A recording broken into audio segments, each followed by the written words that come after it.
Good day, good day. Welcome, welcome. Thank you so much for tuning in. I'm Jay, and this is Homeschool Your Kids podcast. Today we have with us Regina. Regina, introduce yourself. Hi, everyone. I'm Regina Sloan. I'm a homeschooling mom. I'm excited to be here. I'm sure we'll get into all the details, and thanks for having me. Of course, of course. So let's start with the homeschooling mom. How did we get on this path? What made you homeschool your littles? Yeah. So we have four children, ages 5, 8, 15, and 20. And when my 20-year-old literally started kindergarten that first week, I'm like, he don't need to be here. I'm just gonna be honest. That was literally my feeling. I was in the classroom, volunteering, and just a lot was going on. And I think that second week, the teacher, bless her heart, I mean, she, coming from what she thought was best, had a meeting with me. We were literally in the second week, and she's like, I've done this long enough. She's an older white lady. I've done this long enough. I'm pretty sure he has ADHD. So I don't know. Do you know about that? Because there's medicine they can give them. And you can just, it was this whole, she was just breaking it down in 5 minutes. And I don't even know this lady. And yes, it's exactly what happened. Literally like that. And I was like, yeah, no. Thank you. But A no, 5-year-old, and she's diagnosing a 5-year-old with ADHD first week of kindergarten. That's Girl, okay, exactly. go ahead. Yes, because he did not know how to sit down. And so, interestingly enough, I knew I didn't want him there. That was 15 years ago. So my solution though, because honestly, and I tell this to everyone, I really thought I had heard of homeschooling. I kind of knew a little bit about it. Now that I know what it's really about, I knew I didn't know anything, but the limited things I knew, I thought I needed to be white, a stay-at-home mom, and a bunch of money. And I didn't have either. And so I'm like, well, this is the best we can do. So the alternative is I'm just going to be in the classroom a lot. So I volunteered once a week. Was very, and that really was his entire elementary experience, just constantly, because he was never a bad kid. He was never hateful, mean, bullying. It was all about, he didn't know how to sit still. He wanted to interact. He wanted to, all of these different things. And I had no idea that that was a great thing. Homeschool families. Homeschool Yo Kids Expo and Homeschool Beats Academy are teaming up to bring you a day of real support and real inspiration. Come explore curriculum and enrichment, meet trusted vendors, and connect with the homeschool community. And at our featured Expo stop, meet Homeschool Beats Academy and see how students ages 7 to 18 can create original music through beat making and production with parent-friendly guidance. Get dates and details at homeschoolyokidsexpo.com. Doing what I was taught and beating it out of him, punishment in it out of him, and all the different things. And so how I got to homeschooling now is I think he was maybe 6th, 7th grade, and I started hearing about unschooling. And I think the first time I heard about it was is it Akilah Richards? I should know her name because she was the one who really introduced me. I should know this for this. She had a podcast. I'll find it because I'm like, this would be great for this conversation. But anyway, her podcast was all around Black folks understanding not just homeschooling and unschooling. That's how she got into it, but really like the deconstruction of how we treat our children and how when you start breaking down the school system, you can't do one without the other. And so it really helped me to see, oh, I can do this and it gets to look the way I want to. And so that's when we got into self-directed learning where they got to choose how they learned. And here we are now where, that was 7-ish years ago and 7, 8 years ago. And that's how I got here. Nice. Okay. I talk about the drastic change of a 5-year-old, especially if they didn't go to preschool, like how drastic it is for us to ask them after they've been free and, moving how they want to move, going to the bathroom when they want to go, like just doing everything. And then at 5, we just put them in this classroom and tell them, sit down, like sit down, Yes. be still and be quiet. Yes. Listen. Yes. 100%. That's a lot. It is a lot. And I think it's raising free people. I think it's her book, Akilah Richards. And it was really what helped me. I read that it was a Black woman. She had kids, the white picket fence. They went to private school, like the whole American dream situation, and was like, wait, something isn't right. And so her deconstruction of that, that's what she shared on the podcast. And that's where I learned like, oh, it's okay that he's wild and free and doing all of this. And unfortunately, I think if this could help anyone, because if I can go back, I would definitely do it differently. But unfortunately, my ignorance to that is allowed him to stay in a school system that really just took their light out year by year by year by year. And Mm. they see it all the time now. Yes, ma'am. That is the thing. Like you did, that sent chills because that was my thing with my high school babies. Because I taught high school my last few years of teaching, and that Mm. light just is gone. It's once they reach like 10th grade, it's Yeah. even earlier. Shoot, some middle schoolers are like, I'm here, but only because like y'all gonna lock my mama up if I don't come. Like, Yes. know. Yes, 100%. That was the work that Homeschool families, are you ready to refresh your plans for the year? Join us at the Homeschool Yo Kids Expo. Meet curriculum and enrichment vendors, discover new programs, and connect with a community that gets it, all in one place.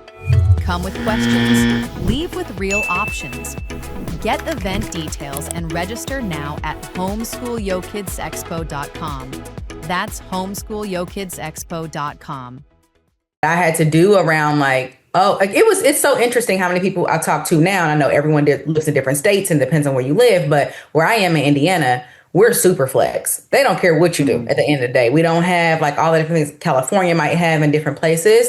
And I still talk to women on a daily basis that are like, how do your kids stay at home? Won't you get in trouble? And I'm like, no. It's like the we don't have informed consent. That's what I'm all about. Like whether your kids go to school, private school, traditional school, homeschool, unschool, whatever, I want us to have informed consent because when he was in kindergarten, I didn't have that Yes. informed consent. I only had one option. I didn't know I had all these different options and that I could make them work or I would have made a different decision. I know. That's why I'm grateful for National School Choice Week and what they do as far as their fairs and the different organizations they have host a lot of forum talks and capital walks and things of that nature because what you're saying is very, very true. People are not informed about the choices they have. I remember talking to a parent in New York probably like 2 or 3 years ago, and she was like, I didn't know you could still homeschool. I thought that was something you can only do during COVID. I was like, no, love, you can like they're yours. Like you could do that now. Like, so it Yep. is about being informed. Yes, and that's my biggest thing because I'm telling you, if I had the information that I have now, I just look back, his entire educational experience would have been totally different. And just knowing that also, I mean, the biggest thing for me too, back then, I thought it needed to be school at home. So when I thought of homeschooling, I'm like, we got the desk, it's 8 hours, we're 8 to 4. That's how it has to look. And I'm like, oh no, I don't have the time, the energy, or the patience. So no, thank you. Girl. It doesn't have to look like that at all. And I actually don't know any of, especially my Black and brown friends that homeschool that way. Yeah, and that's the first thing that people think when they hear homeschooling. It's like, oh my, I can't do that all day. Like, I can't be with it. I like, oh, and I'm like, I can't either, girl. Like, Exactly. That is not what these we're kids doing. get about a good 2 hours of my undivided attention, okay? And then it's like, all right, now go ahead now. Yes, and it's oh man, I think that's why like I don't really talk about homeschooling without also talking about. I mean, we think of school and education. Your kid has music in them. They just need the right tools to let it out. Homeschool Beats Academy teaches kids ages 7 to 18 how to make real beats at home on their schedule, in their own style. No experience needed. Grab the complete First Beat Kit free at homebeatsacademy.com. That's homeschoolbeatsacademy.com. But I love like the free people, Akila Richards, because she helped me to see like this is an experience. This is a deconstruction of an Yes. entire system. It's not just about school and how that looks. It's like that's just the iceberg tip. Yes, ma'am. And the people got to remember, like, you're not trying to replicate something you know is not working. Like, that's the thing. Like, if it was doing what it needed to do, your child would still be there. So that's my little go-to always is, well, love, you don't want to pretend like, you doing the same thing they doing because that's not, that doesn't work. I could tell you for a fact, I know it doesn't work. Okay. Mhm. So, yeah, nah, do you. Look, do you you. And no one homeschool looks the same. So make it work for you. How does your day look? What are y'all doing around there? Yeah, so I'll first say that so our 20 and 15-year-old, because like there are two sets of different kids, like different parents, different experiences, they started off late in the game with homeschooling being an option. And so what it has looked like for them in general has they've done it all: homeschool, unschool, online school, all the different things. And my 20-year-old's done. He graduated a couple years ago. And my 15-year-old, she goes to our public school here currently. She has done like the last 3 or 4 years homeschool, then back to school. And I want to offer that because a lot of moms I speak to, or even dads around this topic, the biggest thing is fear of, oh, what if it doesn't work? What if it's the wrong thing? And I always tell people, then you know where to go. You sign them right back up, put them back in there like this. You can't mess this up, really. And so for her, she's been all over the place because we're self-directed. Whatever you want to do, long as you get it done, it fits you.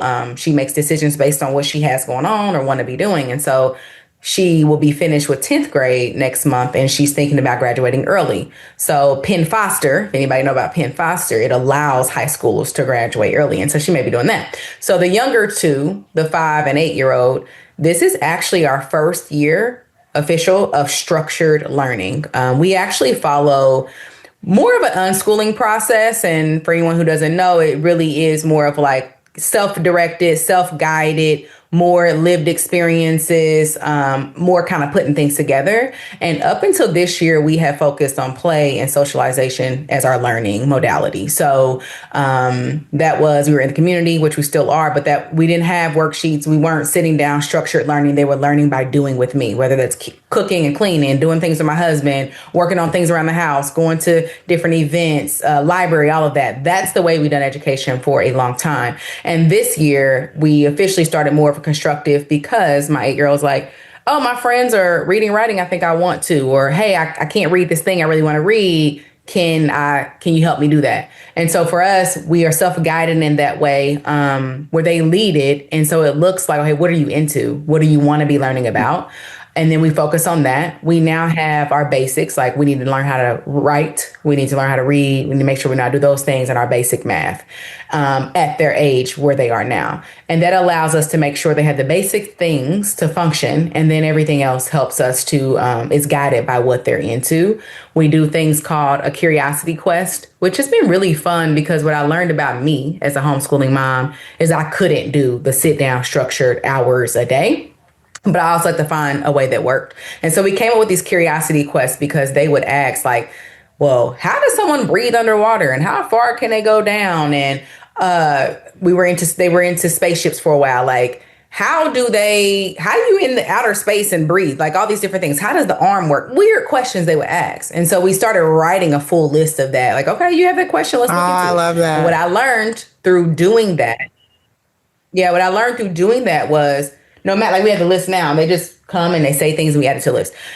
No matter what the topic is, we can put science, math, history, language arts, everything goes in that, and everything is tied to what they decided they wanted to be curious about. So that's really how we do our days. And I also have a business that I run full time, and I am still working as a nurse part time. So for those who are like, oh, that sounds like you have to be a stay at home. Mm-hmm. I am not a stay at home mom.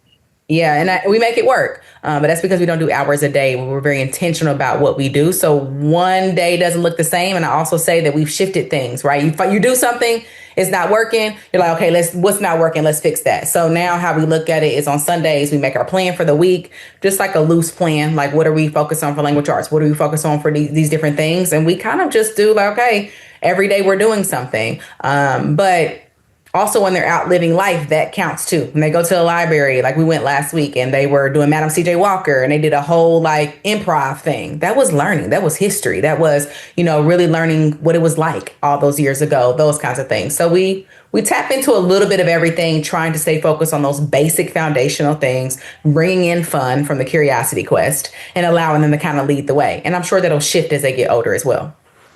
Of course. Do you use any curriculum? Yeah, curriculum has been interesting to me. I have not bought a curriculum. I will say Curiosity Chronicles is one that I've looked into. I was really interested in them because they teach history from a perspective of truth and not what they're talking about in school. And they really heavy on that. So that's one we might buy eventually. But honestly, we don't. We're just like, okay, where are they at? What are they struggling with? How can I make it fun to meet that need? And we use a lot of AI too. Like, hey, here's my kid. Here's what we're working on right now. Here's what she likes, she dislikes. This is how much time we have this week. Da da da. Here's my availability this week. Create something for me. And we've had all different kinds Yeah. of things that we try that way. And so if we needed to be more structured, because I have friends who are like, I gotta have a curriculum, just tell me what to do. I'm gonna get up, we're gonna get it done. I don't see anything wrong with it. I just don't, even when I bought a homeschool journal, I didn't fill it out. I'm just that it, you have to find a way that kind of works with you. You know what I mean? So that's where we are with that currently. Ask me next year, it might be different. Of course, of course. It's adjusting as needed. Adjust and the Mhm. flexibility, like, be flexible, adjust as needed. Are you all a part of any co-ops?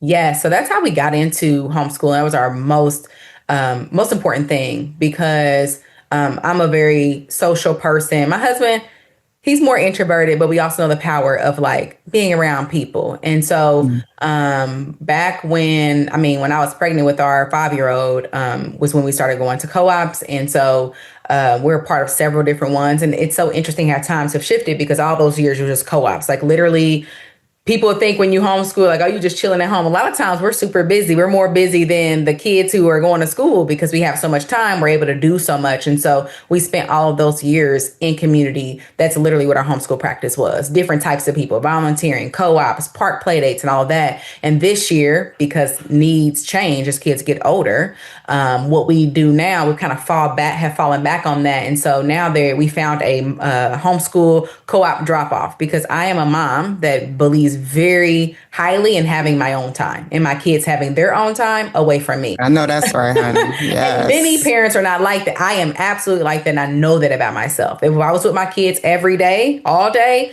they would be in school immediately. I just can't. Seriously, I can't. I don't want to. I'm okay with that. And it that works for us. And so they go to a homeschool space here that is owned, which I love, owned by a Black family, Black woman, and also have all kinds of different backgrounds, white, Asian, like all different kinds. There, they go there a couple of days a week for a couple, I think 3 or 4 hours, depending on the day. That gives them their time. They're learning there. They're learning to interact with different people, have different leaders, that kind of thing. And then we have a Black homeschool meetup that we go to during the week as well. And then we kind of tie in our educational things throughout. I love that. And I love that you say I'm a part of several co-ops. Like, like no, we out here in the community love. And because community Yes. is very important. And I'm glad, like, I'm loving everything you're sharing because it's like debunking all of the things that people are always come to me with, like, oh, but can I work and do this? Can I do this and do this? Is this all me? Like, no, love, it does not have to. It literally can look however your family needs it to look. And that's what Yes. you're showing. Yes, and even if you're like, some people may be single moms, single dads doing this, but if you have a partner that's doing it, that was the other thing that my husband and I had to kind of get on board with. We teach and lead differently, and I had to like scale back, like, hey, that's how he does that. Like, it don't have to be the way that I think it needs to be done. So it helps us to grow as a family too, a family unit, what it Nice. looks like. Because of how I've set my business up, he pretty much does all the morning things, and then I take over for the rest of the day, and that's how we do that. But that was a learning curve. Like, oh, you teach this way, I teach this way. There's no wrong way. We got to be able to bring this together. What are you good at? What am I? Like me, I'm good at planning. Okay, this is what we're doing for the week. If I'm waiting on my husband to create an entire plan for the week, that's not happening. But if he has the plan and he knows what he's doing, then he gets to then implement it the way he does. And when I was able to see it that way, like, oh, it doesn't have to look exactly how I want, I was able to fall back and like, dang, like I never would have taught it that way. Or he's really good at explaining that and I'm not. So it just really helped us, homeschooling homeschooling, again, it's not just about school. It's like the family unit, the interaction. How do we problem solve together? How do we get to the end result together? That's the whole point. Together, yes. And I love it because I hear balance. Like that's what I hear. Like y'all got a great balance. Y'all balance each other. And big message, letting that partner, y'all know I'm still looking for mine, but letting that partner do their thing their way. Like that's the thing. That's the thing. That's the thing. Cause women, I love us. I love us, but we some micromanaging somebodies, okay? Girl, like, girl, micromanage like a mug. I had to catch myself like, Regina, you did not like, why are you teaching her that way? Why are you in a business? Like, go and mind yours. Like, go and mind your business. yes, honey. Because ain't nobody doing it better than us. Like, what do you mean? Like, this is I'm your way telling to you. doing it. No, you need to be doing it. I love that. Thank you. Big message. Big message. If you do have that partner and y'all are able to establish that balance, do it, do it, do it. But learn how to fall back. I tell people all the time, my biggest thing was releasing control, like releasing Yes, control. I had yes. to release control and fully understand, girl, you only control you. Like that's it. That's it. And I Mhm. tell you, I'm okay. I'm okay with that. And it's so Yeah, freeing to yeah, understand you really only control you. Your yeah. reaction to things, your how you go about the choices you make, that's all you. But those little Mhm. people, you don't even control them. Like No, them little free no. beings, like no, Yes, no. because That's when the tough. that's Yes, been that's a curve too, right? Like not every kid learns different. Every kid wants to do different things. Some are like early birds, let's get this over with. Some are like, give me the day and I'll get to that this evening. Like it's just it's so interesting how much you learn about your children when you decide to co-create education with them. When you decide to walk yes, alongside ma'am. them, you learn so much about them. Yes, ma'am. Yes, ma'am. Cause my little freelancers, honey. I tell people like we freestyle. Like that's what I feel like our homeschooling method is. We just freestyle. Is what Really? Okay. they know what they do. They know what they're supposed to do without me, and they get that done. And then like I told you, I sit down with them about 2 hours. And we Mm, do the math, we do Black history, we do health, um, science, things of that nature. Like, and it's alternate days. It's not every day that we do each yeah. subject or anything like that. But it's just a flow and when I tell you, they love sitting with me. Like they love like that time. They definitely love having my undivided attention, of course, but they love like learning, like us all learning together because they understand that that's what's happening. Like the books that I'm reading, Mm, I read pages out loud to them. Like I share, like, mm, oh, y'all listen to this. Like, and yeah. they love that. And I'm so grateful for our dynamics that we do have going on because it's ours, and that's whatever works for your family is what works for your family. But find that Yeah. flow that makes everybody happy. Find that flow that makes everybody feel good. Yeah, I love that you shared that because what's coming up for me is like there's no right way. And I don't know exactly what I'm gonna be speaking about it when we do Chicago's conference, but it really stems around that. Like there's no right way. And I think if we've learned there's a right way in school. Like most of us have been schooled and most of us have been taught there's a right way to do it and you got to do it. And like that's what school is all about. There's a one way. It's 30 some of y'all in here, but it's one way to learn this and it's one way to do it. And this is the right way. And that's one of the first things to kind of step away from when you decide to like take ownership of something and that could be hard. Like, oh, there isn't a right way. Oh, I can give myself that trust to figure it out. I can lean into my kids. I can have conversations. We can fail and try something like, oh no, that don't work. And then try something else. Like that's okay. Yes, ma'am. That's the thing, because and the end of that was my biggest thing. And my daughters checked me on this recently too. Us putting labels on our kids. Like, Mhm. okay, she's still writing. Like, my daughter's 12. The oldest one is 12, and she's gonna kill me for talking about her right now. But she still writes certain letters or numbers backwards. And I said, well, Mhm. do you think you may be dyslexic? Like, we talk about what dyslexia is and da da da da. And she's like, no, like, I don't have a disability. Like, she's appalled like that I would even come at her like that. Like, what? And I'm just like, honey, it's not a disability. She said, look it up. She said, look it up and read what it says. And I said, Mm. okay, you got it. Well, what do you think it is? Like, cause she has a stigmatism in both her eyes and she has to wear Okay. glasses and things of that nature. So I'm just like, okay, well, maybe you just need to take your time more. Okay. I won't put a label on you because labels I've always felt they're a hindrance to people. Like they lean Mhm. into it too much. Oh Even yeah. with the ADHD level, the ADHD level, ADHD, yeah, that Yeah. one, like that label, Everybody like, has that now. It's crazy. girl, girl.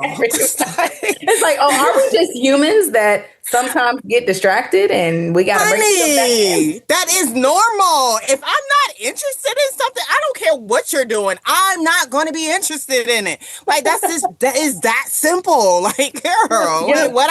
I could sit and read a book for hours on end. I don't have any disability. Those kids can sit and play Roblox for hours on end. They don't have no on attention Man. issue. Yes. And I It's love what you said about your daughter. Like she's 12 too. So I remember like when my daughter was 12, but this is it, right? Raising free thinkers. Like we're Mhm. raising them to speak up for themselves. Like what are they into? How do they feel about things? Like leading themselves. And it's so funny when they start like turning, like using what we have given them on us. It don't Girl, feel great. quick, quick, She's like, look it up. Don't quick. label me. Look it I up. know, like, yes, look it up. Like, what does it say? It's like learning this.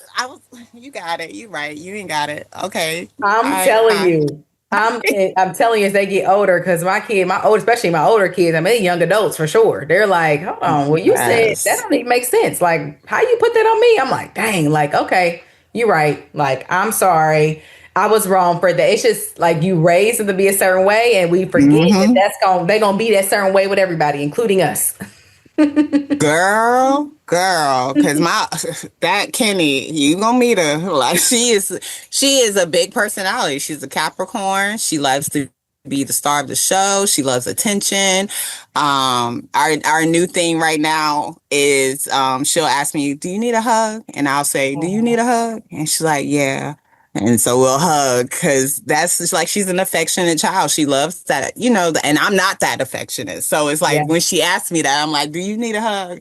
Like, come on, bring it in. Bring I it love this. And this, I in. think that you sharing that, like, again, there's another piece of the power of homeschooling. Like, you know what I mean? That we're so, you as a people, books, paper, learning a concept. There's so much more to having your children at home with you and doing Yes, life with ma'am. them like that. Like, and not that it can't be Yes, done for those ma'am. people, kids who are at school. I had two older kids who were at school, so I'm not anti-school, but it's just that when we think about the benefits, when I'm talking to people, again, informed consent. What is this experience like? What can it be like? I just wanted to shed light on what you just said. Yes, of course. Because I used to have students tell me, like 10th and 12th grade, they used to tell me I talk to them more than their parents talk to them. And that always bothered me. Like, yo, how is that even a thing? Like, it's like 30, almost 30 of y'all in here, and we only together for like an hour, 15 minutes. How is that a thing that I talk to you more than? And so that's why I've been using this platform continuously to remind people to talk to their kids. Talk Yeah. to your kids, build that relationship, find out their likes and dislikes, goals, Mhm. visions, passions. Talk to them about all that stuff because they have them now, not later. Like, it's like, oh, we get to talking to them when they 16, 17, and like, oh, okay, what you trying to do? Like, it's like, no, we could have been having these Mm. conversations. Like, you need to start that early on so you know what they're working towards, really. Yes. So, Oh, that's so good too. And I think when you do that, by doing that, we get to hear what their preferences are. Because I've had conversations with many families that they're really struggling with their kids' behavior. They hate school and they this and that. and haven't had, when they do have the conversation, like their kid don't even want to be there, but there has fear of like, oh, you have to be there because there's no alternative, right? That even opens up the dialogue to maybe the way they're doing education could look differently for them, or whatever they're focused on in school could be different for them by having the conversations you're talking about. Indeed. And that's why I'm always questioning, okay, well, did you ask them why they don't like school? Like, did you, like, have you talked to them about that? Like, what kind of situations are they dealing with? If your child is crying every day that you dropping them off, like, let's dive into that. Like, I want to know what's going on. Like, yes. hey, but you know what? That takes a certain, like, you want to know what's going on. But when I think about that, that takes a certain level of permission for self. Like, think of us as moms, the everyday mom. That we weren't raised, most of us, as children with that permission to speak up for ourselves, to, hey, this isn't working. Most of us have been conditioned to like, this is how it is. You got to figure it out. You got to make accept it work, it. right? Yep. And so we're women, we're mothers walking around with that same concept because we haven't learned that, oh, we have permission to like, oh, I don't like this. Let me figure this out. Let me shift what's not working for me. So then they're not going to think to even ask their kids that. And that's why I really believe it starts with the woman, the mother of that household, 100%.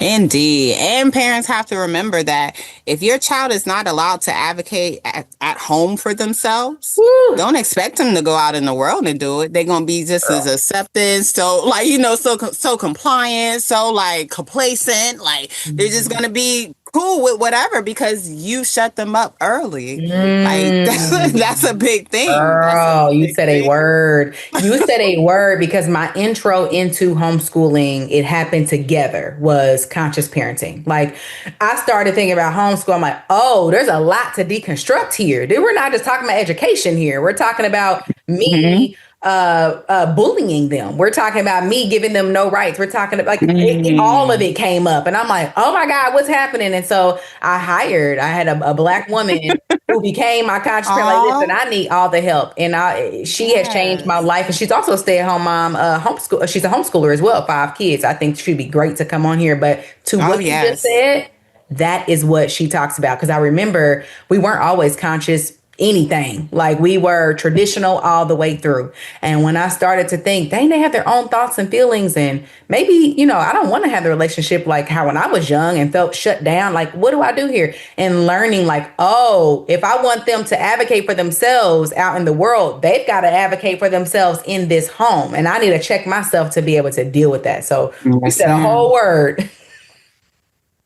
Yes, ma'am. It is a thing. It really is. I did a little live talk not too long ago, and they were just like, we just love how much respect you have for kids. I love kids. Okay. I've always like valued them. And I feel like they're so much more receptible to being guided than people really think they are. All they need to know is that you care about them. All they need to know is that you love them, that you want the best for them and actually feel that from you. And they're yours. They're yours to guide. They're yours to mentor, to shape, whatever the case may be.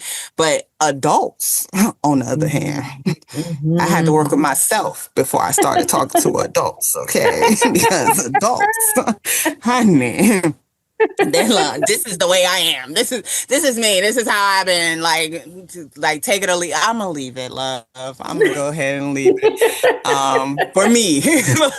See, that's so funny. That's the opposite. Like for me, I was like to normalize people's experience. I have not always, but when you say like I love kids, I respect kids, like you're absolutely true. They have their own thinking. They're so smart. I remember, so I work. They are. I coach women, but I had one woman reach out and she was like, hey, I heard you were so good, but my daughter needs help and she's 10. I'm like, I don't know about that, but okay, I'll try it, right? I'm at the beginning of my business. I'll coach anybody. I know I can't harm her. So let's see what happens.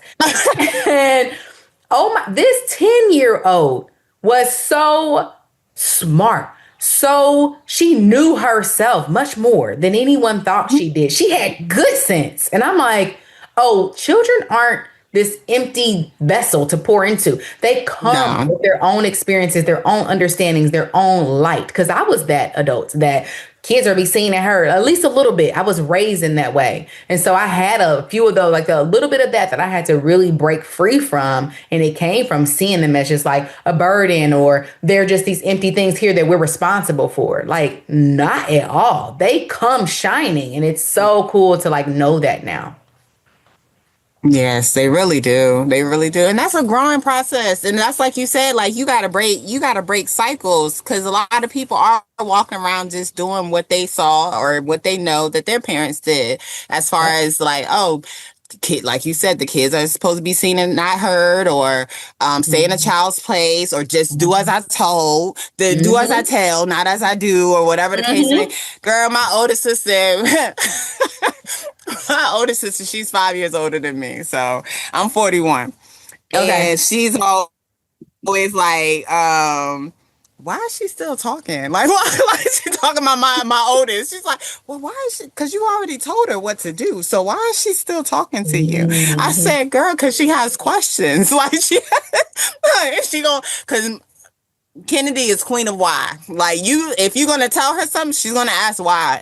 Especially if it's not the answer she want to hear, why. And I've been answering why for the longest, so it's just natural for me to answer that why. You know, most people would be like, "Girl, because I said so." Like, I said so. No. Period. Yep. Period. Because I said so.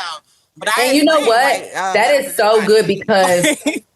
And that is so good, because I'm thinking about Kennedy and I'm thinking about like her having an experience with you, and we will want nothing more but for our daughters to go and be in the real world and be able to ask that man why, be able to ask that boss why, be able to have conversations like, hey, you said and did that and I don't like that. That's not the way I want to be treated. Can we have a conversation? Or hey, like that's a no for me. We want our daughters to do that.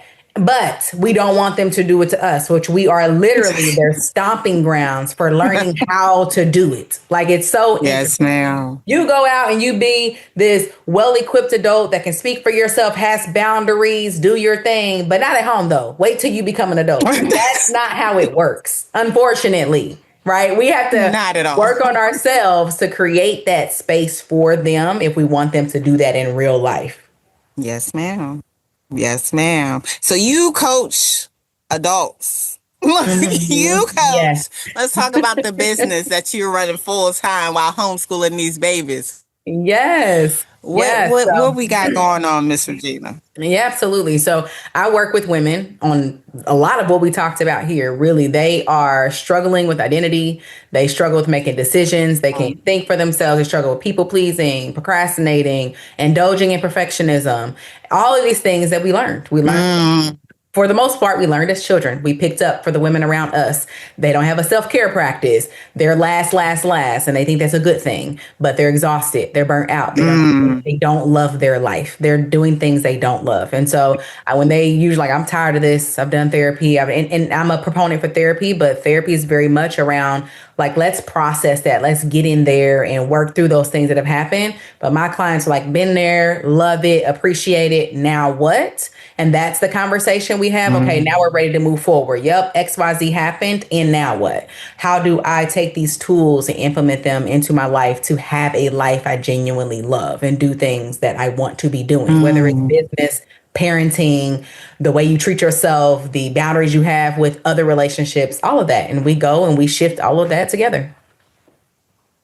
I love that because that's what people need, solutions. Like you said, like therapy is like processing. It's like you're working through your thoughts. So you are doing a lot of talking.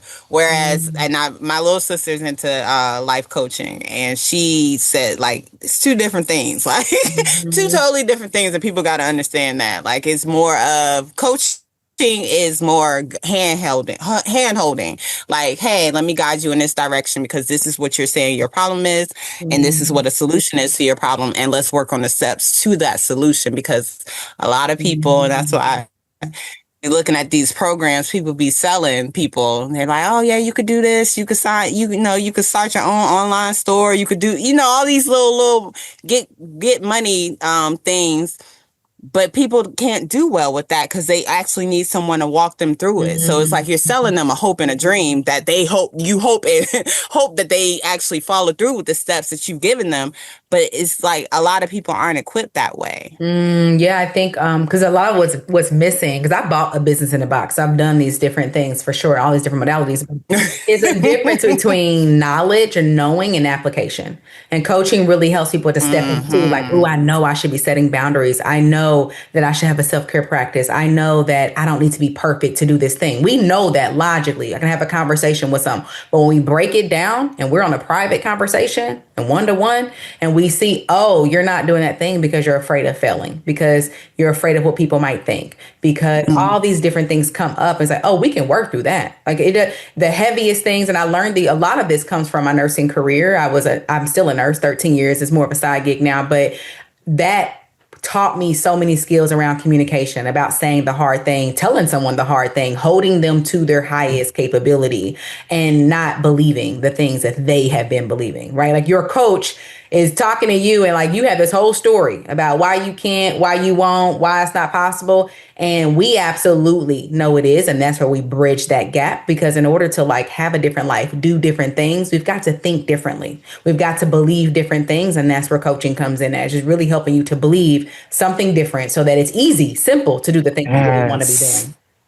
That mindset, like that's because everything starts in the mind. Like everything starts there. Yeah, and if you're not doing that good self-talk, if you're not coaching yourself in the direction you need to be coaching yourself in, baby, you're gonna fail every time. Yeah, and it starts with, even when we talk about homeschooling, everything. That was if we think back to my story, I didn't homeschool because I didn't think I can do it, because I had a belief system that it needed to look XYZ way. The moment I started to shift that by coaching, by people helping me, the moment I started to like literally open up an entire world that I didn't know was right in front of me. I always tell people, we're all in our own fishbowl in this ocean. We're in this big ocean and we think that it's all the same, but it's not. Everyone's in their own fishbowl of limitations, of what they learned as children was possible, what they think they can do and they can't do. Everybody has their own thing, and we can all change that though. Yes, I love that. So, okay, how does this work though? Are you talking to them once a week, or do they set their own schedule? How does this look? Yeah, so I work with people one-to-one. We have weekly conversations. There's different process we use as we go throughout. I work with people for 6 months. The investment is $3,000. I offer payment plans as well, and it's the best $3K anybody can spend if they want to change their life and have these tools to move forward. And what we do in a consultation is we talk about that. Like, my clients have been struggling with the same problems. They've done it all. They have tried everything, and I love those kinds of people because I love to come in and show you what's possible. I don't care what you've done, how you've done it. The things we do together is a foundation of your problem. And so we talk about in the consultation, someone's oftentimes people are afraid to schedule a call because what if this is going to work? Well, I don't know if I'll do it. That's the conversation we have on the call. And I'm very clear about who I help and who I don't help. And I have referrals for people. I love to connect people with what's best for them if I'm not the one that's best for them. So that's how we work together. And we do this work, and whatever they come to the consultation, we get clear on what they want and we go to work creating it. Nice. Okay, so it's weekly, and you give them steps like throughout these meetings, like you give them steps or tasks to complete, and then you do another weekly check-in, or what is it? Yeah, so everything is highly customizable, which is when people are thinking about coaching. I like to say this too, because coaching is still fairly new. You hear coaching, we're like, what is that? How does that work? I'll say this: there's a coach for every type of thing. There's all kinds of different coaches do all kinds of different ways, and then typically there's one-to-one or group. I love group. I love one-to-one.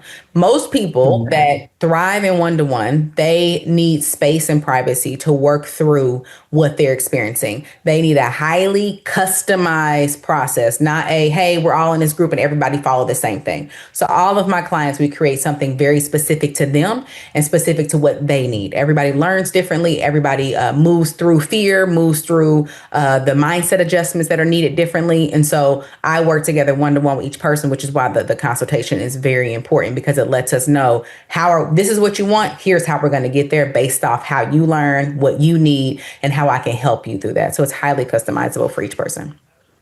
Nice. So you consider yourself like a life coach? What kind of coach Yep, life coach. Life coach. And in the industry, there's so many different terms, but you would call me a general life coach, and that simply means I help people with anything. You have a problem, I help you solve it, because we're focused on the foundation of every problem, which is how you're thinking, how you look at that, how you look at the situation, the things you learn that we're going to work to let go of, and really learn to implement these new things that we'll be talking about.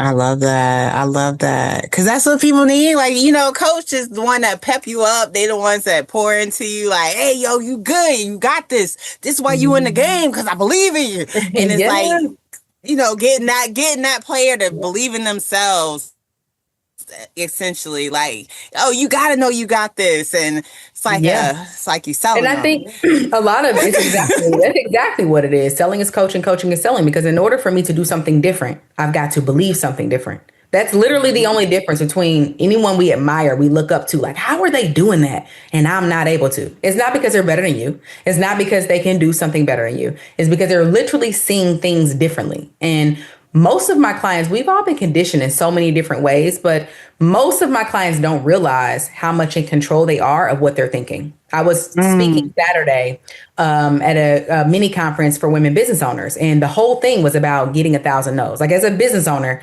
number one, you're a saleswoman from the get-go. People are like, oh, I don't like sales. I don't like this. No, you're a saleswoman from the beginning. And in order to create success, you've got to be accepting and actually looking for and going after failures. And so in that conversation, I helped them to see, which most people are like, what? I didn't realize that.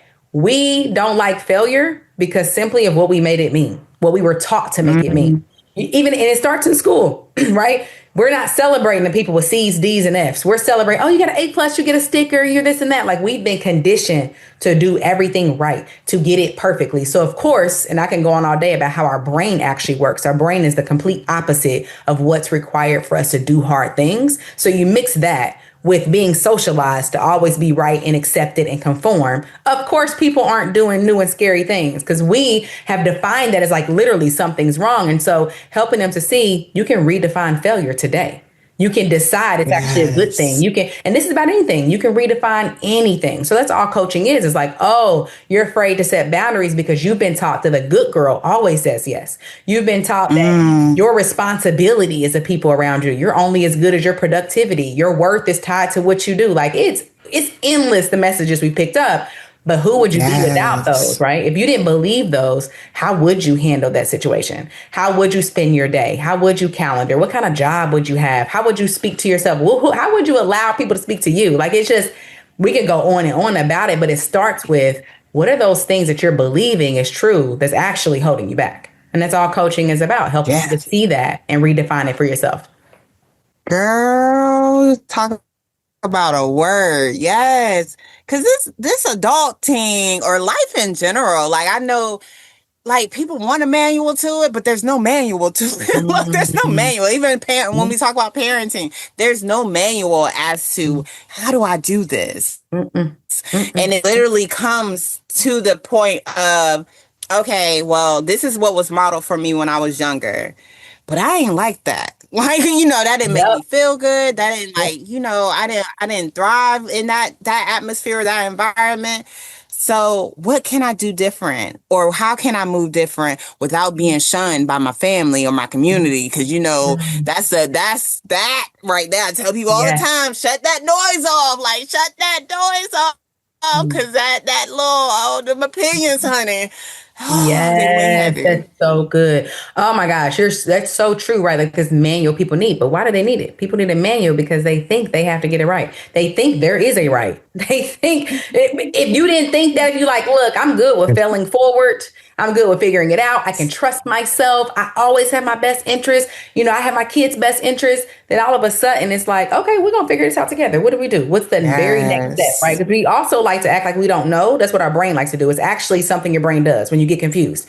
It's something our brain likes to indulge in, because if I'm confused and I don't know the right thing, well, I don't have to take action. So then I don't have to see what's on the other side of making that decision. So people are just walking around thinking about homeschooling. They're walking around thinking about trying that new thing, but not actually taking the action to do it. And I think that's where, like, I love homeschooling and talking about it, because we think it's about school. It's about everything. It's about mindset. It's about your life experience. It's about helping your kids to break those cycles and those shackles that we have had because our parents were parenting from survival, which we needed to Girl, 400 years yeah. ago. We don't need to do that anymore. And I love that we're having these kinds of conversations because that's all people need to realize, like, oh, that worked. Doing those things to my kids was very important when we were in a space where we needed to do that. Now we don't. People are Black folks are able, especially Black and brown people, we are able to make money in so many different ways. We're able to speak out. We're actually very safe in a lot of different ways. And our brain keeps taking us to like those areas that we're not safe in that holds us back. It's like, let's lean into like what's working Even for though, us. okay. You had froze for a minute, Oh, but dang. you Okay. back. I was just saying, Yeah. just around like this parenting from survival, right? Like Mm-hmm. I'm so glad we're stepping away from it. Like we're right. Yes. And like helping ourselves to thrive in this life because we really can. And our kids can. Yes, ma'am. And I love that she said like the whole like how we lean into I don't know. My little sister always correct me like, yes, you do. Like I was like, I don't know. Yes, you do. Like, yes, you Yeah. do. And so Yeah. I've kind of like I've started training myself not to be my first response. Do like you right? Yes, I do. I do need to go there, like because it's like okay, I don't know, and then we could change the subject. It's like no, yes, you do. Like come on, keep talking, Yeah. because and one of her favorite saying is, "If the problem's in you, the solution's in you too." That is like, Love that. oh yeah, she. Oh my gosh, killed me with that thing so many times. The problems is in you too. And I'm totally receptive to understanding that. Like, but it all comes from the generations of this is how it needs to be done. This is how it's supposed to look. This is how you supposed to do this. And it's girl, no. Yeah. And I love what you said No. earlier. Like, oh, what did I like? I didn't like that when I was a kid. I think when we take a moment, like the environment that we were raised in, they did the best they could. We're not here to judge. Like it is what it is. We're here now. But did Mm-hmm. I enjoy that? What parts about that wasn't helpful for my growth? Like remembering that experience and knowing we can do something different for our kids. Yes, ma'am. That is a thing. That is a thing. Because it's like we repeat cycles that didn't feel good, and it's like, why are you doing that? Because that's all you know, and it kind of takes jumping out. I feel like a lot of people need to just step outside of their community, and then they'll be able to move and transition in a different way. Because it's like if everyone around you is doing this, then what I'm gonna look like doing something else? Like everybody does this. Like everybody doing Mm. this. Like why? I go and something totally opposite or something totally unheard of in this community, especially Black community, and have everybody looking at me crazy or embarrassing me or putting my dirty laundry out. You know, all the stuff like, oh, don't be out here telling people your business. And I tell people I tell all my business. I do. Don't Period. ask me anything because I'm gonna tell it. Like, Listen, and that is you hit on something really important, community, because a lot of times when we are first having our children doing things, our community is what we were raised in. Our yeah. mom, those people, our family, we tend to do life with people who do things the way we do. So the moment you decide like, oh, I'm thinking about doing something different, what women, you see it in the Facebook groups, the homeschool groups. Oh my God, how am I handle my mother-in-law? She has a problem with me homeschooling, or my mom said da, da, da, da, da. Baby, create your community. Whatever lifestyle you want to have, there are people out there that have that will help you to see, oh, I can do this. So, but if you're surrounding yourself with people who have a limited thoughts and beliefs about it, you're going to keep getting bombarded. So me, it's like, thank you for offering that. And also like, I have my own community that supports what I'm doing, that is pro what I'm doing, because it's already hard to make a shift and do something different. Why am I going to try to do that and then convince the people around me that it's the right thing? No, that's their business. And I'm going to go ahead and worry about mine and create the experience I want based on people who are like, oh yeah, of course you should let your kids ask why. Of course we should be having conversations. Like they see it as normal things. And so it's not as weird when you're around people who parent in that way. And so I'm glad that you brought that up, because it's one of the first things people need to do. Stop talking about these kinds of ideas with people who would never and who think you're crazy to do it. You know? Girl, a word, honey, a word. Yes, no, you gotta step outside the community sometimes. And and this is something I had to teach myself early on too. People need to see things like, we're like, you gotta show, not just tell somebody Yes. something. Like people like always want to tell, oh, you need to be doing. Da, da, da, da. I tell people I walk like I walk and I talk like I talk because I know I need to show people like, no, it's all right to be Mm. you. It's all right to be you all day, every day. I Woo! tell people, however you meet me, I promise you, that's how I am all day, every Ah, you didn't say a word, right? Because, oh, this is so good. And it hits me so hard because, so my 8-year-old, that's when things started shifting. I was pregnant with her, probably about a year before pregnant with her. Start shifting my mindset about things, all that. Like, this is where, like, the parenting journey really started to lean in. And I remember my family thought I was, why are you breastfeeding in public? What's wrong with you? Why are you not covering yourself up?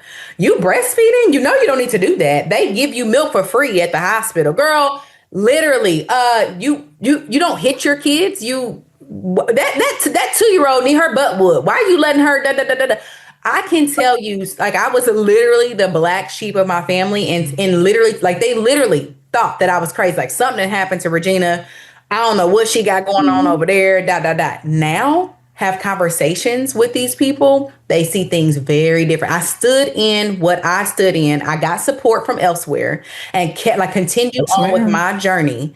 And now they used to think there's no way. Like my mom, she has even said this, thought I was crazy when I decided I was not hitting my kids anymore. My son was probably 12, Stacy Patton. I listened to something, she did a book or something, and she had this like a little chinky thing, like you printed off a certificate and like on this day, I'm deciding not. And it was really silly, but I printed it. And my son, I think, was 12 or 13 at the time. And I showed it to him. And of course, they're like, what is going on? But people in my family thought I was nuts. There's no way you can raise children and not put your hands on them and they be nice, solidified citizens, right? That they have common sense, that they aren't mean and are all the fears, right? And now Right. to this day, my 8 and 5-year have never been hit. And people around, like, they are the most well behaved. They're very kind. They're very thoughtful. And they're like, oh, I didn't even think that, like, you've shown us that this is actually possible. Maybe I can you don't need to hit kids for them to behave and be kind people. All these different things. And so my grandmother was just saying this a few weeks ago, like, I really am surprised at all the things that you've done. Like, I am really shocked. Yeah, to have that conversation and tell me, like, this is what I thought, but like, look at you, look at. And so, to your point, that's why they hit me so hard. We're leaders. If you have an idea that's new and outside of your community, there's a reason. You're a leader. You're meant to lead, which means the path is not going to be there, which means you're going to be doing things differently and people are going to be looking at you crazy, but you just let them see, you let them watch. And I can speak on that 8 years later of having a totally different relationship with my older two that I would not have had if I continued on that trajectory I was going and raising the best set of kids. I mean, those things you want in kind human beings, they didn't need to get hit for that to happen. So that's just one thing I can talk about. But girl, you said a word. Yeah, no, like I'm still laughing because Girl. I breastfed too, honey. And the girl's dad, his dad, so the girl's granddad on Yeah. their dad's side, he was like, "Girl, I bet everybody in Virginia don't see your titty." I was on my girl anywhere, like I ain't have no car. I was like, "My baby gotta eat. Baby gotta eat." Like, baby gotta eat. Yeah, yeah. And that's a very real thing in our community. I remember when like my husband was uncomfortable with it and we had to have many conversations like, Liz, you're uncomfortable because of how you were raised, because of how I was raised. I'm uncomfortable too. But when I think about it, no, I'm not going to no damn bathroom to feed my baby. No, I'm not, all these different things. So even breastfeeding in general is a taboo thing in my family. When I was pregnant at 15, I was pregnant my first one at 15. And I remember no nurse, no doctor, nobody told me that you are supposed to breastfeed. My family didn't either. I didn't even like this is so crazy for me to say this now. At my big 36-year-old self at 16, when I had my baby, I did not know that my breast produced milk for my baby. I never learned that.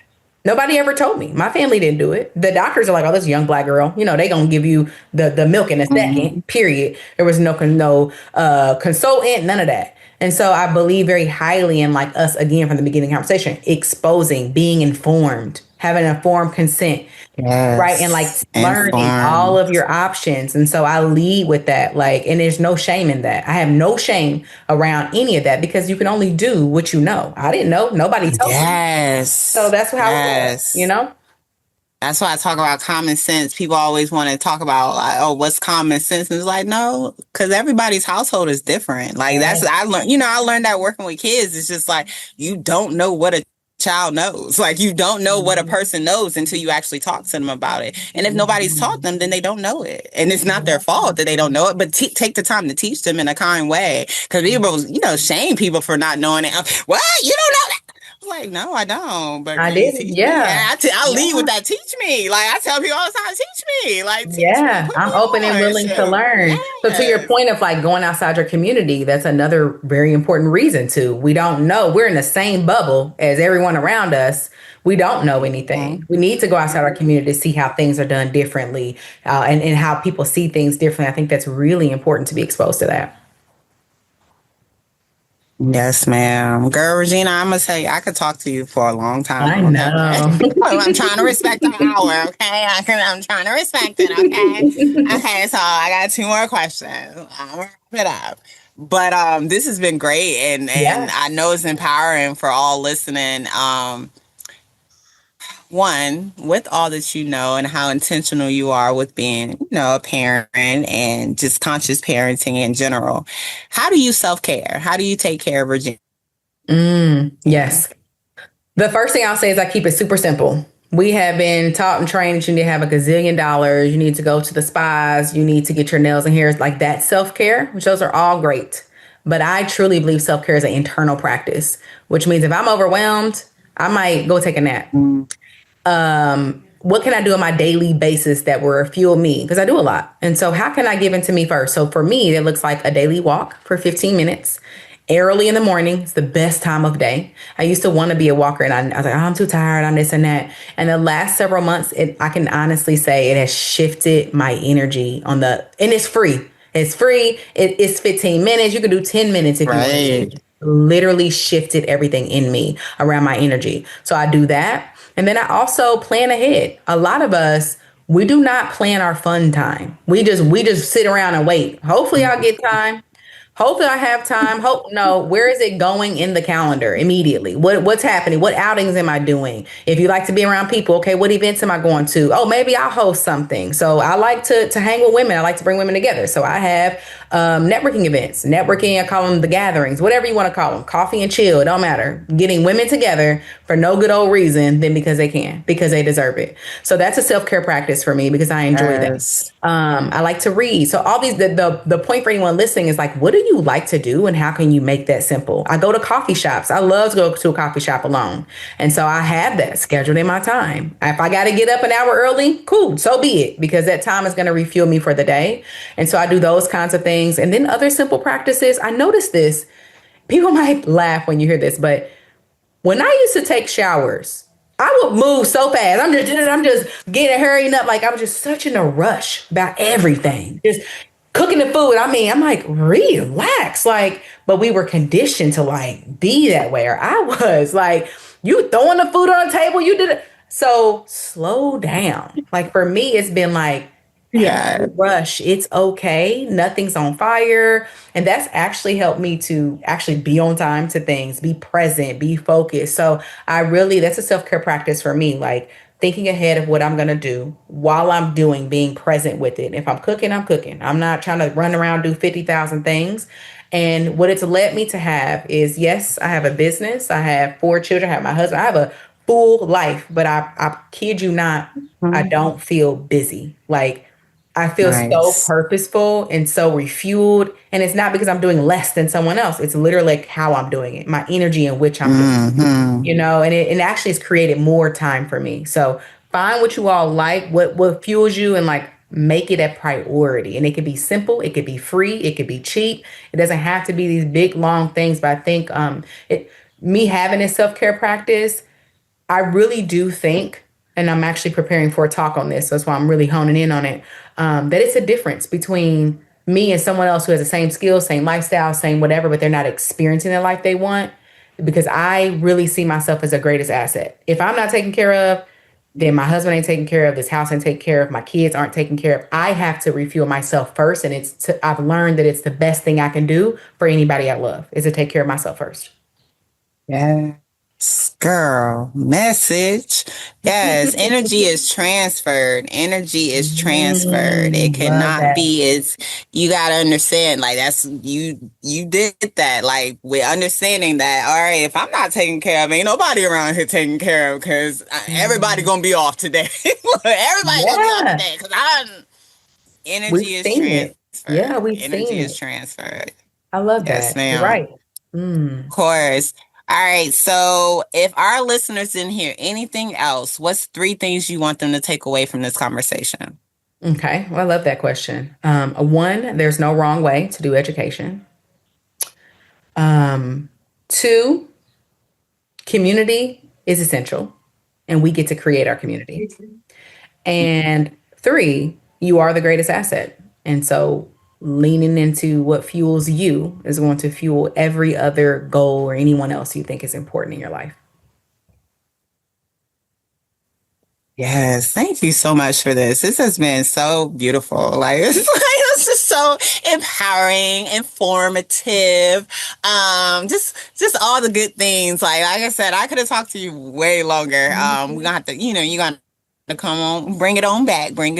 Heck yeah. But I do appreciate you. I do appreciate the work that you're doing. Because we do need those people in our corner. We need like somebody to coach, and I'm grateful for my little sister that I got. That yes, you do. You know,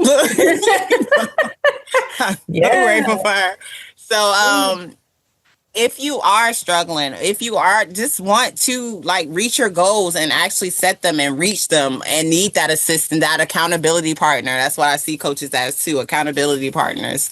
Um, reach out and understand that you don't have to do this journey alone. We are not designed to do this journey alone at all. That's what community is very essential. That is it's not optional. That is something that will help you and your family and your day to day. I love community. I love talking to Mm. people. I love being around people, and just caring and loving on each other, because that's what it's all about. We are here, and we are always and will always be stronger together. So, you know me, homeschool your kids.